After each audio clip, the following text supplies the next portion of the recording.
किसेर कूद गईल जंग के मैदान में असरगी दर लुका गईले मान में तो बाटे मीडिया में शोर कि देखो भाई चारू ओर भैया पड़ल बारे सबका पभारी अजी तो तारे भैया के सारी छपरा से जीतो तारे भैया के सारी।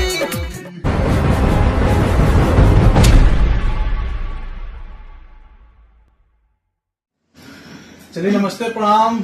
और आज बनी भैया के साथ है और छपरा में आज बनी और यहाँ के एकदम माहौल कहल जाता है एकदम ऐतिहासिक जीत, एगो अलग जीत। और चुनाव तो चारों तरफ हो रहा है लेकिन सारा ध्यान नहीं हमें छपरा के चुनाव। और बस आप सब प्यार आशीर्वाद चाहिए और पूरा जनता के आशीर्वाद बस छपरा विधानसभा के समस्त जनता के हम घूमते आवत नहीं एकदम चारों तरफ ललटेन छाप और भैया के एकदम जय जय बा।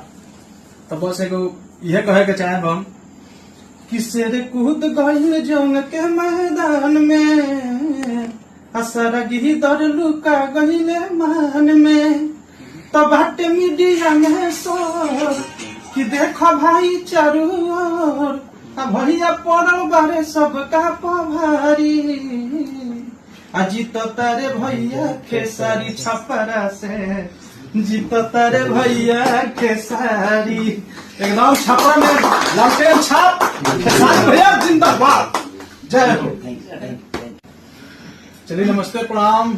और आज बनी भैया के साथ है और छपरा में आज बनी और यहाँ के एकदम माहौल कहल जाता है एकदम ऐतिहासिक जीत, एगो अलग जीत। और चुनाव तो चारों तरफ हो रहा है लेकिन सारा ध्यान नहीं हमें छपरा के चुनाव। और बस आप सब प्यार आशीर्वाद चाहिए और पूरा जनता के आशीर्वाद बस छपरा विधानसभा के समस्त जनता के हम घूमते आवत नहीं एकदम चारों तरफ ललटेन छाप और भैया के एकदम जय जय बा।